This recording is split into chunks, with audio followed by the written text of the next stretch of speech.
Have you ever wanted to start to understand where your money goes each month, but just hearing the word budget overwhelms you? If this is you, then take it slower and start with three super simple steps that will help you quickly see where your money went for just 1 month. So, step one, pull out or print a copy of last month's bank and credit card statements.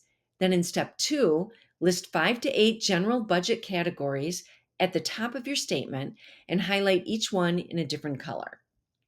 And then step three, you want to go through your statements and highlight each line with the highlighted color that aligns with the appropriate category from your list that you put at the top of the statement. Then all you have to do once everything is highlighted is add up the amounts of each color and put the totals in the appropriate categories at the top.